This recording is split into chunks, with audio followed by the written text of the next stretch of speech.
Hello everybody and welcome to Etheria, my Pokemon fan region based off of Dungeons & Dragons.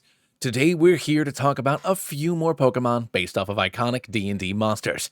But before we jump into that, have you watched my video about the region starters? If not, a link to that will be in the description down below. So check that out if you haven't. Or maybe just check it out again. My dream is to complete this region, commission art for each monster, and create our own homebrew Dungeons & Dragons rules for a monster taming class using these creatures. And the only way I'll be able to do all that is with your help. So, if this isn't the first time you like the sound of my voice, Fakemon, D&D, homebrew, or some combination of those things, you should definitely subscribe to the channel. It's the only way I'm going to be able to continue to grow and continue to create these videos. I also plan on sharing the homebrew rules with my members once they're ready. So if you like that or want to help me out in getting some really cool art, it'd be super cool if you became a member. But anywho, let's jump into it. First up, we have everybody's favorite little not-so-dragons, the Kobold. I personally have always loved Kobolds. They're just unnecessarily goofy. The fact that a Kobold inventor just sticks a scorpion onto the end of the stick and calls it a stun gun is peak design. And the fact that they swear that they're dragons despite being weird lizard rats just screams my uncle works at Nintendo, which I can totally get behind. Plus, Unforgotten Realms. Hey, there's some guys way over there staring at us. Come on. But allow me to present you with Kobling, the lizard Pokemon.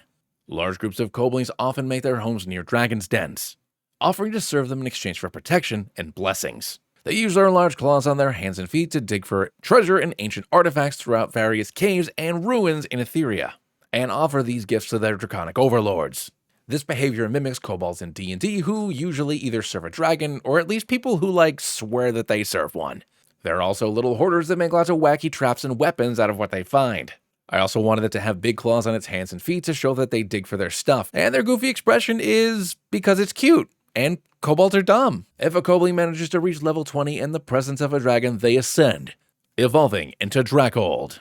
Dracolds are incredibly rare since Koblings are prey to basically everything besides itself, and because they explore increasingly dangerous areas in search of treasure for their dragon daddies. However, when one does manage to evolve, they usually leave their colonies with a handful of Koblings as their new followers, perpetuating the cycle. I wanted Dracolds to be a lot larger and more imposing than Kobling, but I wanted to keep it goofy for obvious reasons. These small wings don't actually grant them flight, but it does help them with positioning their much larger bodies and generating extra force when digging or attacking.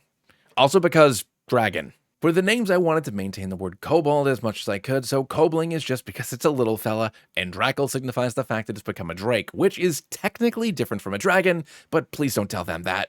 These Pokemon were created by trainer Matt over on Instagram, and I'll link his page down below. Next up is another incredibly prevalent humanoid low-level D&D monster, the Goblin.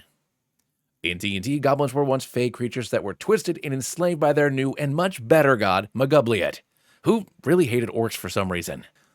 And after eons of enslavement and orc fighting, goblins became the little brown and green dudes we know and love to party with today. So let me introduce you to Gobsneak, the thief Pokemon. Gobsneak normally travel in small groups, infiltrating towns and cities looking for food and causing general mischief. If your sandwich is missing and there's a picture of something questionable drawn with something questionable on your wall, it was probably a Gobsneak. Their large ears can pick up vibrations from over 100 yards away, making them excellent at sensing incoming danger and knowing exactly when and where it's safe to hide. While they look aggressive, it's only to deter potential predators. They will do just about anything to avoid active conflict. And you can see some of that with its design. I wanted Gobsneak to be small and sneaky. It's slightly inspired by the Thief Rogue, and I wanted to maintain some of its fey prankster energy as well. In the end, it's a little gremlin. It's ugly, it's mean, but it's mostly harmless. But if a Gobsneak manages to claw its way up to level 22, it evolves into Magubliet. These large and aggressive Pokemon force groups of Gobsneak to follow them around, goading them into fights so they too can evolve and reach their perfect evolution as well.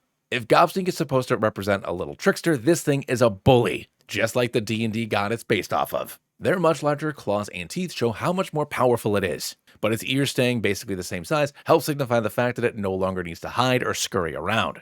And also as an extra note, I kinda love that the hair has grown into a mane so long that it's wearing an open jacket. This thing is just a giant jerk.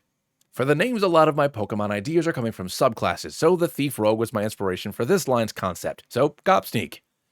Magubliet is named for the goblin patron god who enslaved and twisted them into the little raiders of the D&D multiverse, so I just got a little gobby with that name. This line was brought to life by the Brasto region over on Instagram. I'll link his page down below as well. Now, these next two lines are much more intimidating monsters, so let's start off with our Beholder Pokemon. Beholders and Spectators are frightening creatures with incredible psychic powers capable of disabling their prey in an insane number of ways. So I thought it'd be really funny if this little dude was the first stage. Let me introduce you to Orblink, the Spectator Pokemon. Orblink are incredibly curious Pokemon. They typically live in caves or explore ruins throughout Etheria trying to learn more about the world around them, and make friends with other small Pokemon. Given the areas they like to explore, they often end up befriending Kobolds and assist them with their gathering duties. However, Orblink don't yet have full control over their psychic powers or paralytic poison abilities. So often when they try to help their new friends, they end up friendless in the process. Spectators and Beholders are both incredibly powerful and intimidating creatures, so I really wanted this first stage to be the opposite of that.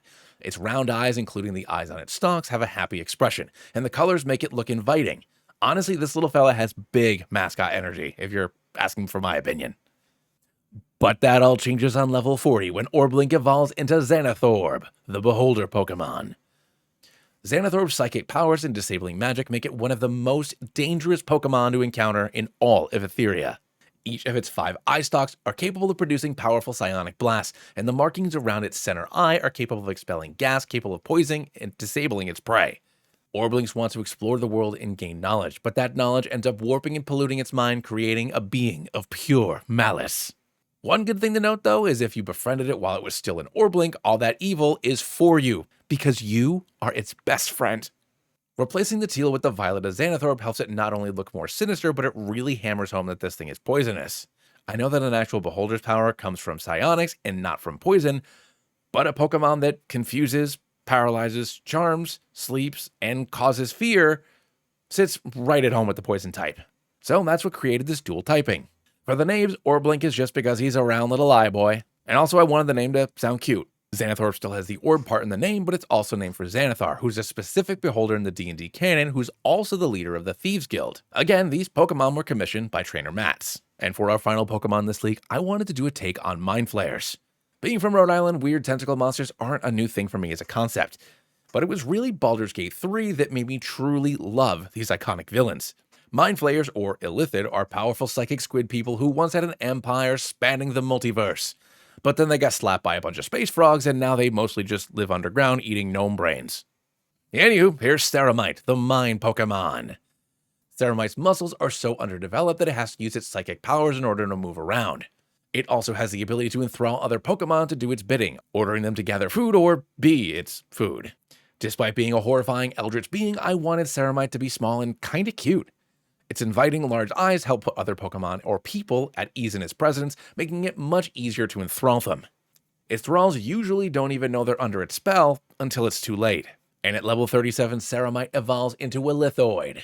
Illithoid's psychic powers are so potent that they've been known to enthrall every Pokemon within a cave system, or even people in a small village. While enthralled, their victims see them presented as something or someone they idolize or serve, such as a Dragon-type Pokemon for Koblings or a Mare or Guildmaster for people. Illithoid are still incredibly physically frail, but they can subtly redirect attacks from enemy Pokemon with their telekinetic powers. They can also summon powerful psychic shields, disabling or blocking magic attacks. From a design perspective, Illithoid does a great job of just being a Mindflayer Pokemon.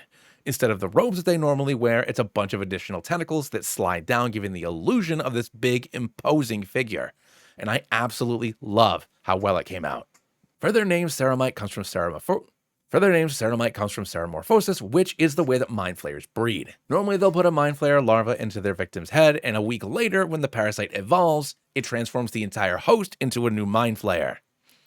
Illithoid comes from Illithid, which is the race Mindflayers belong to, and Void. Again, these Pokemon were brought to life by trainer Mats. Also, because I didn't get a chance to mention it earlier, our 2 trainer characters were created by Send It Above. I'll be sure to link their Instagram down below as well. And that's it. 4 iconic D&D monsters as new Pokemon for the Etheria region. If you liked the video and you made it this far, you should probably be subscribed.